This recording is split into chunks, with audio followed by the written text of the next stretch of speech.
If you have to go 80 miles even, you got to do it. A livestock auction house in Lincoln County a little bit busier today because of the fire on Saturday in Lexington.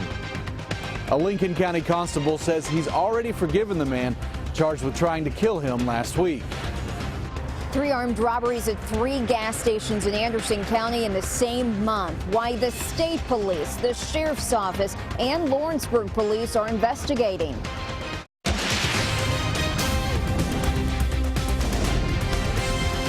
This is WKYT News at 5:30.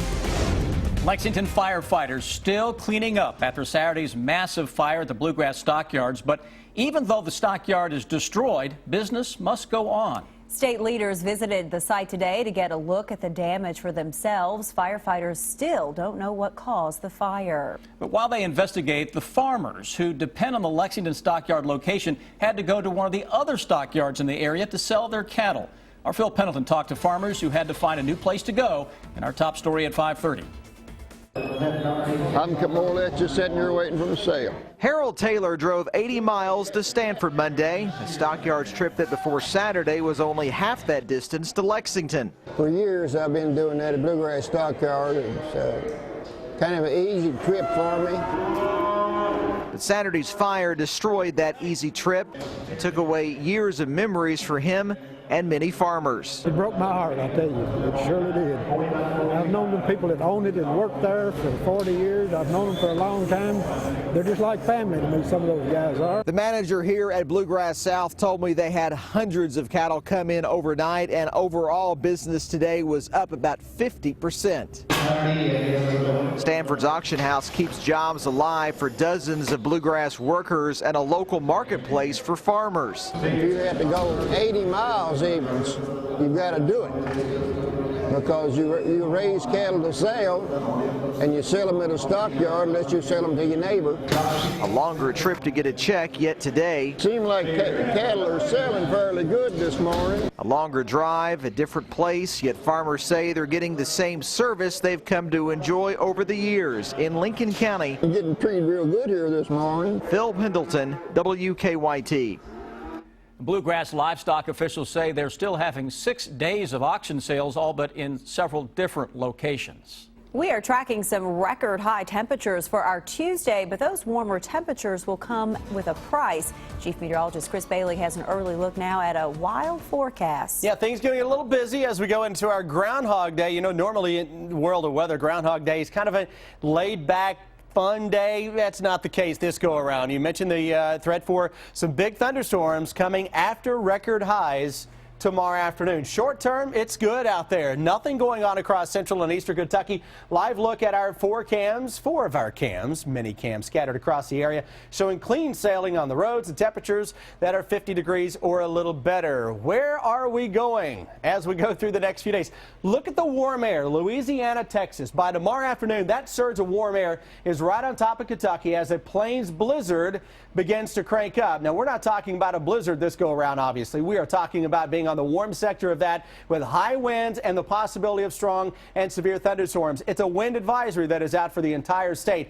Damaging winds, a possibility as we go into tomorrow evening and tomorrow night. It's damaging winds and heavy rain, the primary threat. But when I come back in a few minutes, we will show you a new hour-by-hour forecast that will suggest, as this line sweeps through here, guys, a little kink or two shows up in it with a possibility of a weak tornado. 7-day forecast, very active in a few minutes. Thank you, Chris. And now to a developing story out of Frankfort. The state Senate has approved a bill tweaking Kentucky's informed consent law. The bill allows real-time video consultations between doctors and women at least 24 hours before an abortion. The bill now goes to Governor Bevin for his signature. We have a crew at the state capitol, and we'll have more details for you tonight at 11. A man is in jail tonight after police say he attacked a Lincoln County constable when he pulled the man over. The constable says he pulled over Travis Hancock for expired tags. That's when he found out Hancock had a warrant out for his arrest. According to an arrest citation, Hancock begged the constable not to arrest him, but then attacked him. Today, Hancock answered to the charges. Victor Puente was in the courtroom and has the details. The warrant Travis Hancock was wanted on was for a failure to pay a fine. The constable he's charged with attacking tells me he would have spent a few days in jail on that charge, if not less. Now he's charged with attempted murder of a police officer.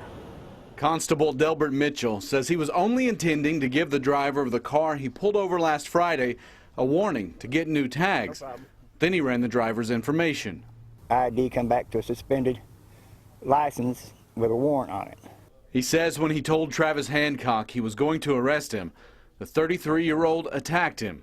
When he opened, he come out. He come out quick. Mitchell says the fight went to the ground and Hancock pinned him against a fence. Rolled me over, pushed my face in the snow, and when I flipped back up, and I don't know how I done my knuckle, but next thing I know, he had his finger gouged deep in my eye. Hancock has been charged with attempted murder of a police officer and fleeing or evading. Police say he left Mitchell on the ground and then drove from the scene. That's the reason I let go. I was scared he was going to take my eye out. He was arrested in Pulaski County a few hours later. After his hearing this afternoon, Hancock's mother said she saw him that day and knew something was wrong. He needs to be punished for that. I mean, he done wrong. But you know, he's a good person. I do forgive him. I mean, it's just, I hate it for him because of his young age, but I hope he turns everything around. Hancock will be back in court next Monday for his preliminary hearing. In Lincoln County, Victor Puente, WKYT. There was another man in Hancock's car. Police say he got out when Hancock drove away, but didn't try to help the constable during the attack. Sheriff Kurt Folder says it's possible he could face charges. Police in Anderson County are investigating a string of violent armed robberies. They say that 3 gas stations were robbed at gunpoint last month. Right now, they're looking into if any of those robberies are connected. Kristen Kennedy takes a look at surveillance video of the robberies in a story that's new at 5:30. Jack Patel still has nightmares about what happened at his store Friday. It's a scary thing. At almost 10 that night, he says 2 men, one with a gun, ran in. He come inside the counter, showed the gun, and he said, "Give me the money." And he opened both the drawer, take it with the drawer, whole money and everything, with the drawer. And he take money and 2 boxes of cigar, and he left. A week earlier, investigators say someone robbed this Valero right off the Parkway. They're looking into the possibility that it could be the same person who robbed another gas station on Hilltop Drive. Yeah, he did fast, about 50 seconds, I think he done and out the door. The owner of this marathon, Tahir Tatla, says in early January, one man ran to the back of his gas station, put on a mask, took out a gun, then ran inside the front doors and demanded cash. I'm afraid they're going to do it again, and my cashier's kind of worried. Lawrenceburg police are looking into Tatla's case. The Anderson County Sheriff's Office has Patel's, and Kentucky State Police are investigating the Valero case. They're working together to determine if they're looking for the same people. In Anderson County, Kristen Kennedy, WKYT. Patel says Friday's armed robbery was the first ever for them. They've owned the 4-way stop and go for more than 10 years. Firefighters are still trying to figure out what caused a deadly fire over the weekend. Our county-by-county coverage at 5:30 begins in Montgomery County. Investigators say a woman was killed after her home on Camargo Levee Road caught fire Saturday morning. Her husband suffered serious burns to his face. He was flown to UK Hospital. The coroner has not yet released the names of the victim. And in Laurel County, 2 people face charges after officers say they found them high at a restaurant with 3 children. William Allen and Amanda Porter were arrested at the Waffle House on West Highway 80 in London last night. The children with them, ages 4, 5, and 7. Both are charged with wanton endangerment and public intoxication. Allen also faces a weapons charge because police say they found 2 guns on him. Handbags and accessories go hand in hand with high fashion, so it's no wonder there's a healthy market for goods. But as you will see, that market is attracting online scammers searching for their next victims. I had admired a friend's pocketbook, and it was a Louis Vuitton, and it was a specific style, but was told that they discontinued it. So Pam went online and found a site that claimed all items were sent with a letter of authenticity. The price was pretty much on target for what would be an authentic bag. So Pam ordered the purse and a piece of carry-on luggage totaling more than $1,400. And the day it did arrive, there was a red flag because the certificate of authenticity was not there. So I kind of figured something was off. But that wasn't the biggest surprise. And then literally within an hour or two was when I received the phone call. The call was from postal inspectors who were tracking the website and items being sent to customers.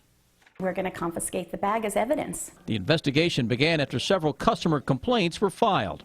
We had a representative from Louis Vuitton come in and examine all the bags, and they were able to confirm that they were counterfeit. Pam wasn't alone. Inspectors say dozens of victims lost close to $1 million. A brand like Louis Vuitton doesn't sell through third-party vendors, especially online. So inspectors say, do your research, a lesson Pam has already taken to heart. I thought it was a great find, and I was wrong. I've never gone to a site since then and just pretty much purchased my bags the good old-fashioned way. 3 people did plead guilty to attempted wire fraud and counterfeit goods charges in the case, and they're awaiting sentencing. Some advice from postal inspectors, again, do your research before buying anything online. Governor Matt Bevin telling people how they should deal with him and his way of thinking. And a former state senator and civil rights activist is being remembered tonight. Bill Bryant has details in the bottom line.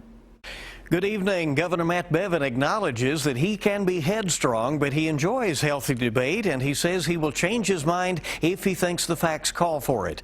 On Kentucky Newsmakers, I asked the governor what people who deal with him over the next 4 years should know about what drives his thinking. If I tell you I'm going to do it, I'm going to do it. I mean, I was raised that my word is my bond. My Christian faith is the cornerstone of my decision-making process, and I believe that your yes should be yes and your no should be no, and that's just my value system. Also, people should know that I'm a person who gathers information. I will listen to everybody and anybody, and I will take their opinions and I will consider it. I will debate with them. I will have my opinion changed when it should be changed. You can see the full edition of Kentucky Newsmakers on demand at WKYT.com. The Iowa caucus is now just hours away, and the candidates have worked all day long trying to get their supporters to turn out tonight. The polls show it close on both sides, with Donald Trump holding an apparent advantage on the Republican side. It's very tight among Democrats as national frontrunner Hillary Clinton is working to try to hold off an upset by Bernie Sanders. Former state senator and civil rights activist Georgia Powers being remembered today. A memorial service in Louisville brought out a bipartisan crowd who praised Powers for breaking barriers, including being the first African-American woman elected to the state Senate. She served there for 21 years. Senator Powers died Saturday at age 92. Should Kentucky voters be allowed to vote absentee without an excuse? Right now, a voter has to certify that they will be out of town on Election Day. Many feel the need to fib if they have other reasons they can't go to the polls when they're open. A bill under consideration would allow in-person voting at a clerk's office for any reason 12 days before the election. Bill Bryant, WKYT. People here in central Kentucky do not have to wait for spring to enjoy some fresh food from a farmer's market. The Paris Bourbon County Farmers Inside Market opened this morning. Right now, they're selling eggs, meats, bread, baked goods, fresh produce, and some crafts. We would love to have as many vendors as possible. And yes, so our local farmers, absolutely. Bourbon County, Harrison County, actually I'm not going to name the counties because if it is a Kentucky proud product, we're very happy to have it here at the store. The market is open Monday through Friday, 11 a.m. to 6 p.m. and on Saturdays from 9 a.m. to noon. Organizers hope to start their outside market in March.